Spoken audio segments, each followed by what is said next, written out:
오늘은 요한계시록 22장 18절에서 21절까지 말씀 묵상합니다. 22장 18절에서 21절까지 말씀 있습니다. 내가 이 두루마리의 예언의 말씀을 듣는 모든 사람에게 증언하노니 만일 누구든지 이것들 외에 더하면 하나님이 이 두루마리에 기록된 재앙들을 그에게 더하실 것이요 만일 누구든지 이 두루마리 예언의 말씀에서 제하여 버리면 하나님이 두루마리에 기록된 생명나무와 거룩한 성에 참여함을 제하여 버리시리라. 이것들을 증언하신 이가 이르시되 내가 진실로 속히 오리라 하시거늘 아멘. 주 예수여 오시옵소서. 주 예수의 은혜가 모든 자들에게 있을지어다. 아멘. 마라나타. 아멘. 주 예수여 속히 오시옵소서. 요한계시록은 이 계시록의 말씀이 교회와 하나님의 언약의 백성 자녀들, 새 언약이 되시는 예수 그리스도를 믿고 구원받은 하나님의 자녀들의 공동체인 교회가 마지막 심판에 참여하지 않고 회개하고 하나님께 돌아오도록 하시기 위해서 주시는 예언과 계시의 말씀입니다. 계시록의 말씀의 핵심 키워드는 심판과 회복입니다. 교회로부터 시작해서 교회로 끝나는 요한계시록의 계시와 예언의 말씀에 나타난 주님의 뜻을 바르게 이해해야 합니다. 계시록의 시작과 마지막 심판이 임하기 전에 계시록의 시작을 보면 그렇습니다. 교회들에게 보내주시는 권면과 경고의 말씀이죠. 소아시아 7교회는 당시 이방인 교회들이었고 모든 시대의 교회와 특히 마지막 심판 임박한 시대의 오늘날의 이방인 교회들을 대표하는 것이라 할 수 있습니다. 성령으로 거듭난 성도들이 모인 교회가 연합하여 오직 예수 그리스도에 대해 세상에 선포하며 증거하게 됩니다. 성령과 교회가 연합하여 행하는 이 초청, 예수 그리스도께로의 초청이죠. 그리스도의 죄름으로 인해서 더 이상 기회가 주어지지 않을 때까지 계속될 것입니다. 주께서 마지막 심판과 회복에 대한 계시의 말씀을 마치시면서 갈급한 영혼들에게 주께로 와서 구원과 생명을 얻으라고 간곡히 요청하고 계십니다. 주께서 은혜로 갚으시는 영원한 생명과 구원의 요청에 응답해야 합니다. 요한계시록의 마지막 말씀을 묵상하게 됩니다. 계시록을 마지막 부분을 묵상합니다. 18절에 두루마리 예언의 말씀을 듣는 모든 사람들에게 증언한다 그랬어요. 만일 누구든지 이것들 외에 더하면 하나님이 두루마리에 기록된 재앙을 그대에 더하실 것이다. 요한계시록의 말씀에 대해서 더하거나 제거하지 말라, 빼지 말라고 엄히 경고하십니다. 요한계시록의 모든 계시와 예언의 말씀이 자신의 상상이나 꿈을 기록한 것이 아니에요. 사도 요한은 성령에 감동되어 하나님이 보내신 천사 또 계시를 통해서 직접 듣고 본 것을 사실 그대로 기록한 것입니다. 그러니까 예언의 말씀은 하나님의 말씀이에요. 사람의 말이 아닙니다. 이 두루마리 예언의 말씀을 듣는 모든 사람에게 증언하라. 듣는 사람, 예언의 말씀을 듣는 모든 사람. 어떤 사람이 예언의 말씀을 들을 수 있을까요? 네, 하나님의 자녀들이에요. 하나님의 자녀들. 자, 우리가 마지막 심판 때를 한번 보세요. 심판 때 보면 이 예언의 말씀, 계시의 말씀을 들을 수 있는 사람들은 많지가 않아요. 많지가 않습니다. 근신하고 깨어 있어야 들을 수 있는 것이고 예수 그리스도를 구주로 영접하고 구원받아 경건한 삶, 거룩함으로 깨어 있는 사람만이 들을 수 있겠죠. 이방인 교회가 더 많습니까? 아니면 언약의 백성들이 더 많겠습니까? 현실적으로도 보세요. 교회들에게, 교회는 주로 어떤 교회들일까요? 이방인 교회가 훨씬 더 많죠. 소아시아 7교회, 계시록의 시작이 소아시아 7 이방인 교회잖아요. 이방인 교회, 천국 복음이 모든 민족에게 증언되고 온 세상에 전파될 거예요. 이방인 교회들이 훨씬 더 많죠. 그리고 이제 하나님의 본 백성인 언약의 백성 이스라엘이 회개하고 돌아오기를 지금 기다리고 계시는 건데요. 현실적으로 보세요. 지금 유대인들은 어떻습니까? 예수님을 그리스도로 인정하나요? 2000년이나 지났는데 아직도 인정하지 않습니다. 오히려 기독교인, 그리스도인들을 박해하고 있어요. 혐오의 대상이에요, 그리스도인들이. 십자가에 대한 혐오를 갖고 있는 사람들이 바로 유대인들이에요. 그러니까 이방인 그리스도인들을 향해서 이 말씀을 지금 선포하고 증거하고 있는 것이고, 우리가 계속 묵상되었지만 마지막 심판이 쏟아질 때 이스라엘은 끝까지 돌아오지 못할 거예요. 그 중에 이제 소수의 사람들이 복음을 듣고 구원받는 사람이 있겠으나 이스라엘 전체가 회개하고 돌아오기는 어려울 것이다. 그래서 이제 심판 중에, 환란 중에 마지막 추세에 참여할 사람들은 유대인들일 것이다. 그게 맞는 거예요. 이방인들이 돌아오기를 좀 기다리고 계시는 거죠. 그러니까 이 복음의 말씀을 들을 수 있는 사람들은 복이 있는 거죠. 이 모든 예언의 말씀을 듣는 사람에게 증언한다. 하나님의 자녀들입니다. 주의 백성들이에요. 이러한 경고는 잘 보세요. 말씀을 더하거나 빼지 말라 그랬습니다.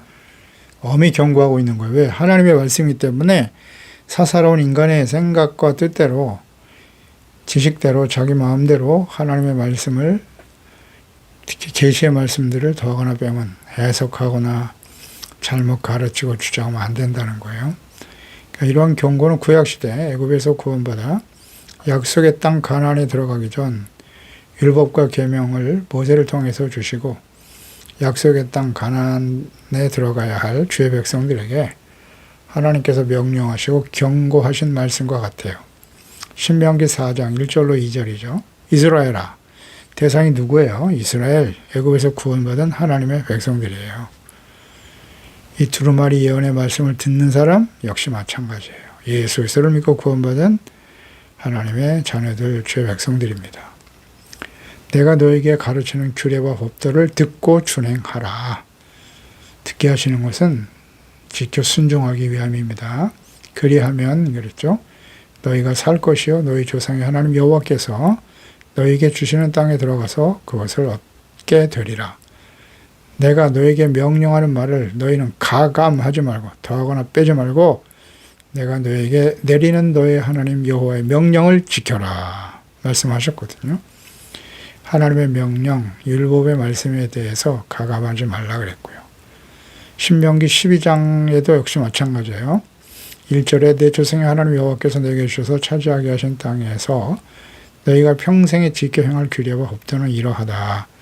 너희가 쫓아낼 민족들이 그들의 신들을 섬기는 곳은 높은 산이든지 작은 산이든지 푸른 나무 아래든지를 막론하고 그 모든 곳을 너희가 마땅히 파멸하며 제단을 헐어라, 주상을 깨뜨려라, 아세라상을 불살하고 조악한 신상들을 찍어 그 이름을 그곳에서 멸하라. 32절 내가 너에게 명령하는 이 모든 말을 너희는 지켜 행하고 그것에 가감하지 말지니라. 계속 강조하시죠. 모세를 통해서 주신 율법과 계명의 말씀을 가감하지 말고 지켜 행하라고 하셨으나 가나안 땅에 들어가 여호수아가 죽은 후에 이스라엘은 즉시 부패하죠. 타락합니다. 사사시대를 맞이하게 되었고 왕이신 하나님을 결국 버리죠. 마지막 사사여 선지자였던 사무엘 시대에 사람이 왕이 되어 다스리는 나라를 달라고 외치더니 하나님의 허용하심에 결국 율법과 약속의 말씀을 버리고 우상숭배에 빠져 범죄하고 돌이키지 않음으로써 이방인들에 의해서 멸망의 길을 가고 말았습니다. 그러니까 새 예루살렘과 천국을 보여주심, 하나님의 나라의 진정한 회복에 대해서 말씀하시고 마지막으로 과거 신명기 말씀과 같이 동일하게 두루마리의 말씀, 요한계시록과 성경 전체에 나타난 하나님의 말씀을 가감하지 말라라고 명령하고 계시는 것입니다. 그러니까 하나님의 절대적인 권위에 의해서 기록된 예언과 계시의 말씀이기 때문에 사도 요한을 통해서 기록하게 하신 말씀에 대해 더하거나 제하여 버리는 일은 있을 수 없는 일이고 하나님의 재앙과 심판이 처하게 될 것이며 새하늘과 새 땅이 결코 들어갈 수 없다고 말씀하십니다. 그러니까 인간적인 잘못된 해석을 가하지 말라고 경고하시는 말씀이죠. 마지막에 경고하신 이 말씀 때문에 목사들이 함부로 계시록을 해석하거나 가르치는 일을 꺼려하는 것 또한 사실입니다. 요한계시록의 말씀을 듣고 가르치고 해석하는 일이 매우 신중해야 하고 겸손해야 하는 것은 맞습니다. 하지만 이 말씀이 두려워서 마지막 심판에 대한 말씀을 듣고 묵상하고 가르치는 일을 하지 않는 것은 또한 옳지 않습니다. 이전에 주께서 말씀하신 계시록 22장 우리가 7절, 14절에서 보았죠. 보라 내가 속히 오리니 이 두루마리 예언의 말씀을 지키는 자가 복이 있다고 말씀하셨고 14절에는 자기 두루마기를 빠는 자들이 복이 있다라고 말씀하셨죠. 생명나무에 나아가며 문들을 통하여 성에 들어갈 권세를 받으려 함이로라. 두루마리 예언의 말씀을 듣고 지켜 행하도 이 지켜 행하는 것이 복이라고 하셨으니까 이 계시록의 내용이 무엇인지 하나님께서 이 말씀을 왜 기록하셨는지 이해해야 되지 않아요? 이 말씀을 듣고 깨달아야죠. 그리고 두루마기를 빨아야죠. 회개하고 돌이켜라. 그게 복이 있는 거예요. 자신만이 특별한 능력이 있어서 계시록의 말씀을 해석하고 가르치는 대단한 존재이며 자신의 말을 따르지 않는다면 천국, 새 예루살렘 성, 새 하늘과 새 땅에 들어갈 수 없다고 가르치는 교만한 이단의 교주들의 말에 미혹되는 일은 곧 거짓말하는 자들, 사탄의 종들의 말을 듣고 그들과 함께 둘째 사망에 처하는 자가 될 수 있음을 명심해야 합니다. 우리가 지금까지 요한계시록의 말씀을 묵상했듯이 계시와 예언의 말씀의 의미, 하나님의 뜻과 의도가 분명하고 심판과 회복이죠. 천국에 속한 사람과 이 땅에 남은 사람들의 미래가 분명하게 잘 나타나 있습니다. 그러니까 계시록의 말씀은 성령의 감동을 받은 사도 요한에 의해서 직접 보고 듣고 깨달은 주의 말씀을 기록한 것이기 때문에 성령으로 거듭난 하나님의 자녀들이라면 이전 성령의 감동하심을 받은 종들을 통해서 기록한 성경 말씀과 다르지 않기 때문에 연계해서 묵상하면 다 이해할 수 있는 말씀입니다. 자신만이 아는 특별한 계시와 해석을 주장하며 성경을 벗어난 말씀과 계시와 해석을 주장하는 일에 대해서 경고하신 겁니다. 특별한 사람이 아니에요. 성령으로 거듭나지 못하고 성령님의 인도하심을 따라 예수 그리스도를 믿고 구원받아 성경 말씀에 나타난 하나님의 뜻을 정확히 알고 순종하며 가르치는 종들이 되어야 하는 것입니다. 이러한 사람들 어떻게 분별할 수 있을까요? 분별할 줄 알아야 하는데 어떻게 할 수 있죠? 거짓 목사, 거짓 선자들을 예수님의 말씀으로 돌아가면 되죠. 마태복음 7장이죠. 산상수훈의 마지막 결론 부분에 13절 이하에 좁은 문으로 들어가라. 멸망으로 인도하는 문은 크다. 그 길이 넓어서 그 길로 들어가는 자가 많고 생명으로 인도하는 문은 좁다. 길이 협착하다. 찾는 자가 적다. 이 말씀 하셨거든요. 좁은 문으로 들어가고 좁은 문은 하나님의 말씀을 잘 듣고 지켜 순종하는 것이죠. 넓은 문은 그냥 아무것도 안 하는 거예요. 자신의 생각과 정욕에 이끌려 살아가게 하는 거죠. 세상에 불의와 타협하고 악을 행하며 살아가는 거예요. 그 다음에 이어서 하신 말씀은 이제 15절에 거짓 선자를 삼가라. 양의 옷을 입고 너희에게 나아오지만 너희가 누굽니까? 구원받아 하나님의 자녀들이에요. 속에는 노략질하는 일이다 그랬어요. 그러니까 그들의 열매로 그들을 알 것이다. 가시나무에서 포도를 또는 엉겅퀴에서 무화과를 따겠느냐. 이같이 좋은 나무마다 아름다운 열매를 맺고 못된 나무가 나쁜 열매를 맺을 수밖에 없다. 당연하죠. 그런 거로 아름다운 열매를 맺지 아니하는 나무마다 찍혀 불 속에 던져진다고 하시면서 이러므로 그들의 열매로 그들을 알리라. 열매를 보라는 거예요. 그 사람들이 하는 말이 중요한 게 아니라 지금까지 어떤 열매를 맺으며 살아왔는가, 지금 현재 어떤 열매를 맺고 있는가를 보라는 거예요. 성령의 열매, 빛의 열매를 맺고 있나? 그의 말과 행동이? 그의 삶이? 다 속이죠, 사람들을. 속이지만 그의 말과 행동 속에 있는 것이 이리로 나오는 것이니까요. 말이나 행동을 자세히 살펴보면 어떤 열매를 맺고 있는지 분명히 알 수 있어요. 거짓 목사와 이단들, 계시록의 말씀을 자의적으로 해석하고 하나님의 뜻을 왜곡하는 자들은 계시록에 기록된 심판과 그 재앙들이 그들에게 임할 것입니다. 이 땅에 남아 모든 재앙과 심판을 받게 될 것이고 불과 유황이 타는 못에 던져 둘째 사망에 참여하게 될 것입니다. 잘 분별할 줄 알아야 돼요. 그들과 함께하면, 그들을 추종하고 따르면 둘째 사망에 처하게 되는 거예요.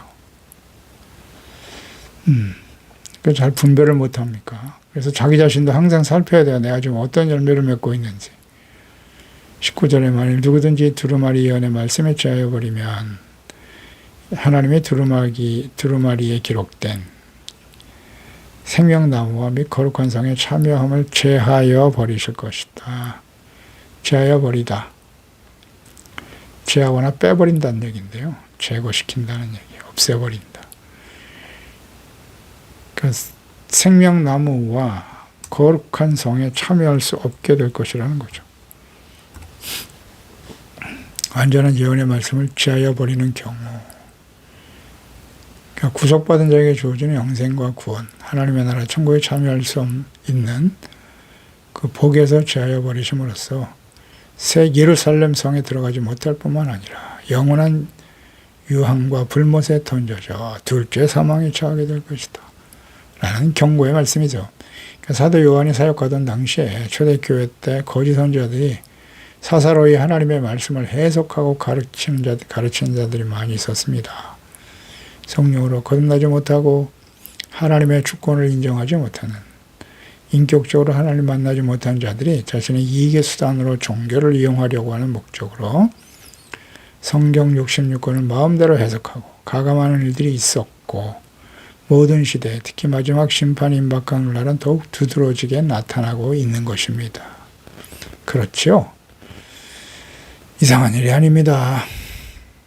그래서 베드로후서 1장 19절 이하에 또 우리에게도 확실한 예언이 있어 어두운 데를 비추는 등불과 같으니 날이 새어 샛별이 너희 마음에 떠오르기까지 너희가 이것을 주의하는 것이 옳다. 먼저 알 것은 성경의 모든 예언은 사사로이 풀 것이 아니다. 예언은 언제든지 사람의 뜻으로 낸 것이 아니고 오직 성령의 감동하심을 받은 사람들이 하나님께 받아 말한 것이다. 그렇습니다. 성경의 말씀을, 계시의 말씀, 예언의 말씀인데요. 성령에 감동된 하나님의 종들을 통해서 하나님의 기록하게 하신 것이기 때문에 다시 한번 강조됩니다. 성령으로 거듭나지 못한 사람들은 이 말씀을 절대 이해할 수 없어요. 믿을 수도 없고 순종할 수도 없습니다. 거짓 목사와 이단들 조심해야 합니다. 성령으로 거듭나지 못한 사람 많습니다. 그냥 신학교 나오고 그러면 목사가 되고, 이게 다 목사가 아니에요. 조심해야 합니다. 진정 그가 어떤 열매를 맺은 사람인지, 진정 성령으로 거듭난 하나님의 자녀인지를 잘 봐야 돼요. 예수 믿지 않는 목사들 많습니다. 가짜 목사들이죠. 교인이죠, 그냥 교인.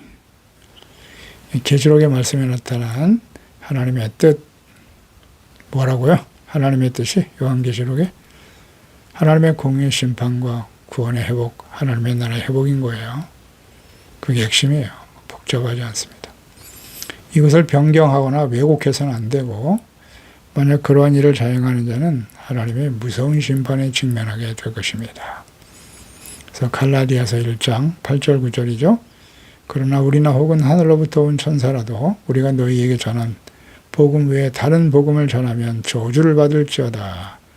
우리가 전에 말하였거니와 내가 지금 다시 말하노니 만일 누구든지 너희가 받은 것 외에 다른 복음을 전하면 저주를 받을지어다 그랬습니다. 다른 복음. 이 복음에 대한 올바른 이해가 필요해요. 예수님이 누구신지, 어떤 일을 하셨는지, 예수님의 죽으심과 부활, 승천, 그분이 하나님의 아들 그리스도이심을 바르게 믿고 따르고 있는지, 이것을 이해하지 못하고 이 하나님의 말씀, 복음에 나타난 하나님의 말씀에 대한 바른 이해가 없으면, 잘못 가르치면 하나님의 진노의 심판에 처하게 된다. 그래서 오늘 계시록을 마감하고요. 마지막 시간 우리가 잘 통해서 하나님의 뜻을 바르게 깨닫고 증거하기 위해서 더하거나 빼면 안 된다고 했으니까요. 복음에 대한 바른 이해가 필요해서 이 계시록 말씀을 마지막으로 묵상하면서 이 복음에 대한 또 분명한 이해가 필요하다. 감동이 있어서 계시록 끝난 다음에 이제 마가복음을 묵상하려고 합니다. 복음을 더하거나 빼면 안 돼요. 그래서 사도 요한 당시에는 거짓 이단들이 너무나 심각했어요. 도전이. 모든 시대에 마찬가지지만 그러니까 어긋나게 가르치는 자들, 거룩한 성에 참여할 수 없다. 구원을 박탈 당할 뿐만 아니라 짐승을 경배하는 자들에게 내렸던 하나님의 심판도 동시에 받게 될 것이다. 엄숙하게 경고하고 있는 것입니다. 그래서 이러한 경고는 거짓 이단과 왜곡된 가르침을 증거하는 거짓 목사들, 난무하는 마지막 때를 살아가고 있는 이 시대 그리스도인들에게 더욱 경계해야 할 말씀인 것이죠. 참과 거짓된 목사들을 분별할 줄 알아야 합니다. 자, 이 시대에 전하고 들어야 될 하나님의 말씀 무엇일까요?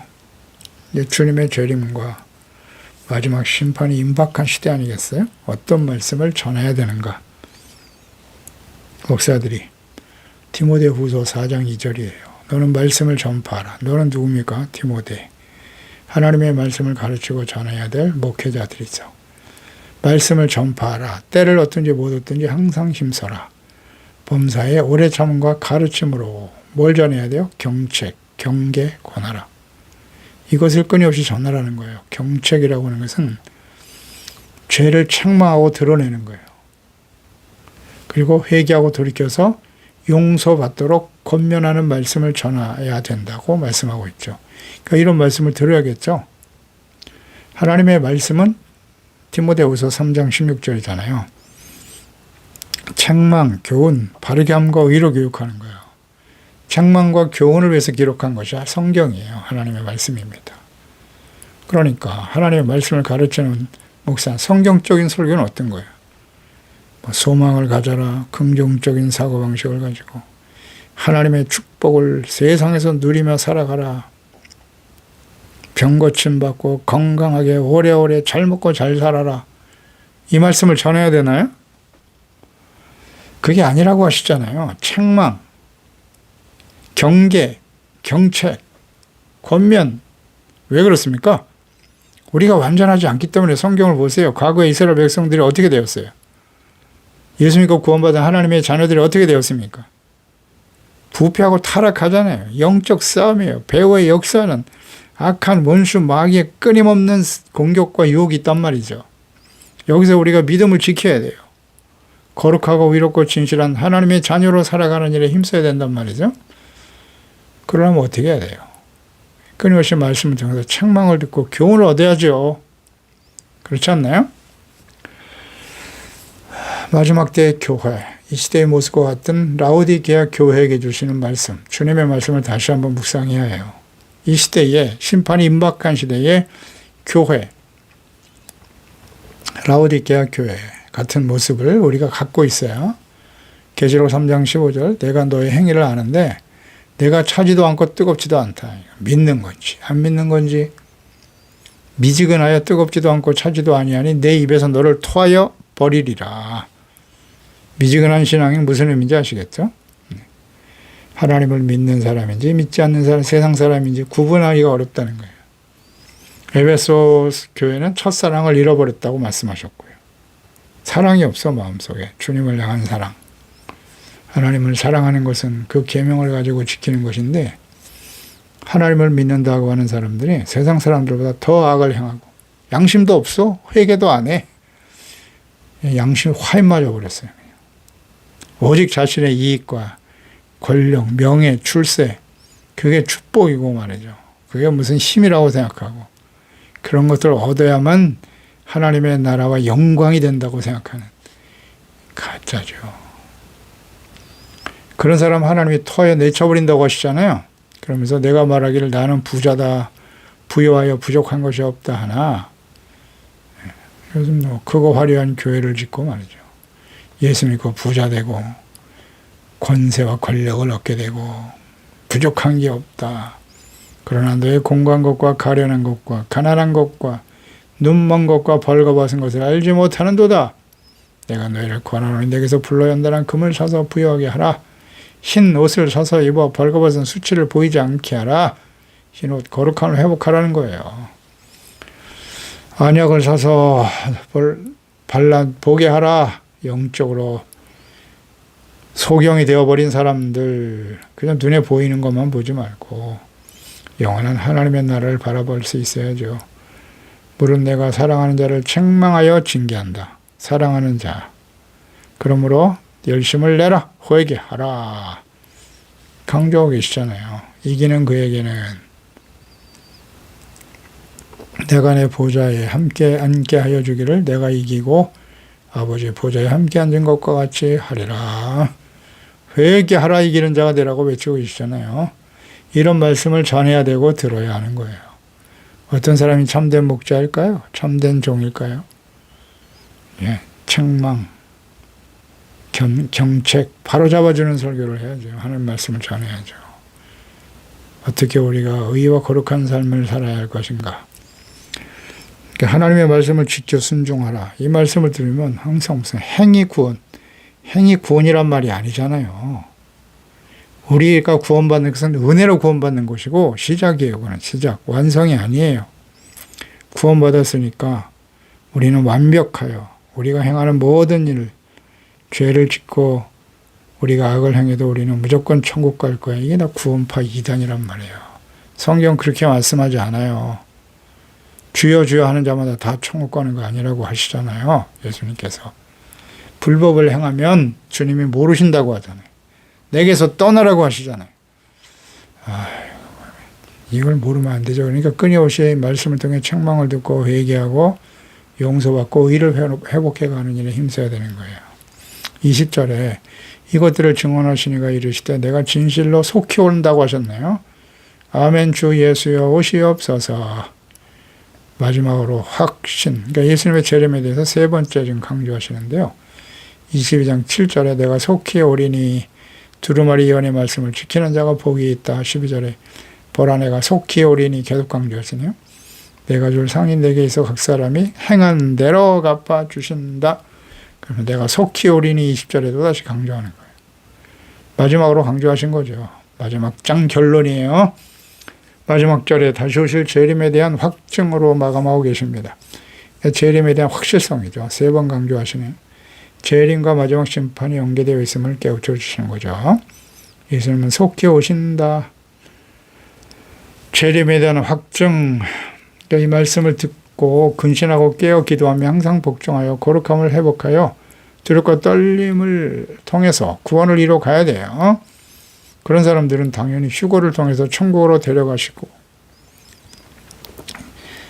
예수님께서 이 마지막 심판에 대해서 쭉 말씀하시고 마지막 결론 부분에 예수님 속히 오시겠다고 말씀하시잖아요.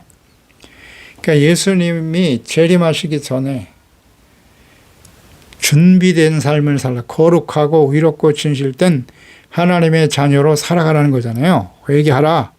이기는 자가 되라. 성령이 교회들에게 하시는 말씀을 듣고 근신하고 깨어 있으라는 거잖아요. 그러면 이 마지막 심판에 참여하지 않을 것이다. 그래서 이 심판에 대한 말씀을 하시는 거잖아요. 깨어 있지 않아도 심판에 무조건 참여하게 된다. 그 심판은 과거에 있었던 일시적인 어떤 한순간에 특별히 정해진 시간 안에 당하는 그런 시련이 아니에요. 이것은 세상의 마지막 심판이란 말이에요. 악한 자들, 회개하고 돌이키지 않는 믿지 않는 자들에 대한 마지막 심판이 얼마나 무섭습니까? 이 내용을 보세요. 그냥 상징이 아니라니까 실제로 일어날 일입니다. 어떻게 살아남아요, 여기서? 그 전에 데려가시는 게 맞아요. 살전 4장 16절 주께서 호령과 천사장의 소리와 하나님의 납발 소리로 친히 하늘로부터 강림하실 거라고. 그래서 그리스도 안에서 죽은 자들이 먼저 일어나고 그 후에 살아남은 자들도 그들과 함께 구름 속으로 끌어올려 공중에서 주를 영접하리라. 아멘이죠. 이 말씀으로 서로 위로하라고 하셨잖아요. 예수님 오셔서 경건하고 의롭고 거룩하고 진실된 하나님의 자녀들은 데려가시고 이 땅에 남아 심판이 쏟아진다는 거 아니에요. 그러니까 준비되라고, 준비해야 된다고 외치시는 말씀이라고요. 예수님이 오시옵소서, 이것은 헬라어의 엘코마이, 오다라는 말씀인데 초대교회 예배의식에 있어서 자주 사용되었던 기도였죠. 그래서 그리스도의 재림에 대한 하나님의 백성들의 간절한 소망을 의미하는 거예요. 주여 오시옵소서. 자, 이 말씀과 동일하게 같은 의미로 사용된 것이 고린도전서 16장 22절이거든요. 만일 누구든지 주를 사랑하지 아니하면 저주를 받을지어다. 우리 주여 오시옵소서, 주여 오시옵소서. 이 16장 22절에 이 말씀 하셨는데요. 이 주여 오시옵소서가 헬라어의 마라나타예요. 이것과 이제 동일한 의미로 사용하고 있는 것인데, 계시록 마지막 부분이. 그러니까 이 계시록 마지막 21절에 나와 있는 이 엘코마이, 20절에 나와 있는 엘코마이는 고린도서 16장 22절에 마라나타라는 의미와 같은 거예요. 이 마라나타는 아람어예요. 아람어로 마라나타, 주여 오시옵소서라는 의미거든요. 이것은 이제 헬라어 음역한 것이 이제 마라나타인데 그리스도의 재림에 대한 소망을 나타내는 말씀으로 이 성경 구절에만 사용했어요. 그래서 예수님의 재림을 간절히 사모하며 기다리고 마지막 심판이 이 땅에 임하게 될 것을 알고 믿는 성도들을 그 예수 그리스도를 주님의 오실 날을 간절히 사모하라. 주여 오시옵소서라고 하는 이 고백과 기도는 우리가 예수 그리스도의 재림과 그 이후에 있을 마지막 심판에 대해서 어떻게 깨닫고 지혜롭게 준비되어져야 할 것인가에 대한 말씀과 연결이 돼야 돼요. 준비도 안 된 상태에서 주여 오시옵소서, 그 기도의 의미를 잘 생각해야 한단 말이죠. 자, 마지막 결론입니다. 예수님의 재림과 계시록에 나타난 이 마지막 심판, 그 이후에 새 예루살렘 성, 새 하늘과 새 땅을 여신다. 하나님 나라의 회복이죠. 이것을 진정으로 믿는다면 우리는 어떻게 살아가야 할까요? 베드로후서 3장 11절 이하로 연결되는 겁니다. 이 모든 것이 이렇게 풀어진다. 너희가 어떠한 사람이 되어야 마땅하냐. 거룩한 행실과 경건함으로 하나님의 날이 임하기를 바라보고 간절히 사모하라. 그날에 하늘이 불에 타서 풀어지고 물질이 뜨거운 불에 녹아지려니와 우리는 그의 약속대로 의가 있는 곳인 새 하늘과 새 땅을 바라보도다. 그러므로 사랑하는 자들아, 너희가 이것을 바라보나니 주님 앞에서 점도 없고 흠도 없이 평강 가운데 나타나기를 힘쓰라. 아멘. 기도하겠습니다. 하나님 아버지, 요한계시록 말씀을 우리가 묵상해 보았습니다. 이제 장차 예수 그리스도의 재림과 그 이후의 마지막 심판에 이루어질 역사의 마지막 창세 이후에 이와 같은 환란은 없을 것이라 하셨는데요. 마지막 환란이 이 땅에 심판이 임할 것이다. 그 대상은 분명합니다. 믿지 않는 자들, 거짓말하는 자들, 우상숭배자들, 점술가, 우상숭배자들과 악을 행함으로써 하나님의 자녀들을 미혹하고 멸망의 길로 인도하게 하는 모든 자들이, 믿지 않고 거부하고 대적하는 하나님과 그리스도를 대적하는 자들은 하나님의 진노의 심판에 떨어질 것입니다. 그러니 하나님의 자녀들, 특히 교회와 하나님의 자녀들이 이와 같은 심판에 처하지 않도록 하기 위해서 하나님께서는 이 계시록의 말씀, 계시와 예언의 말씀을 우리에게 남기신 것입니다. 주여, 이 마지막 심판에 참여할, 이 땅에 남아 참여하는 자가 되지 않게 하시고 과거의 이스라엘 백성들과 같은 전철을 밟지 않게 하시고 책망과 교훈을 얻어서 근신하고 깨어 주님 앞에 주님 다시 오실 그날을 간절히 사모하면서 거룩한 행실과 경건함으로 깨어있는 저희들이 되게 하여 주시고, 우리가 썩어져 버릴 이 세상에 있는 것 바라보지 아니하고 의가 있는 곳인 새 하늘과 새 땅을 바라보고 거룩하고 정결하고 진실된 두루마기를 빨고 또 주님의 말씀을 잘 지켜 행함으로써, 순종함으로써 영광스러운 모습으로 주님 앞에 점도 없고 흠이 없이 모든 사랑과 도로 화평과 거룩함을 쫓아 영광스러운 주님을 배울 수 있는 우리 모든 하나님의 자녀들 다 되게 하여 주옵소서. 예수님의 이름으로 기도드리옵나이다.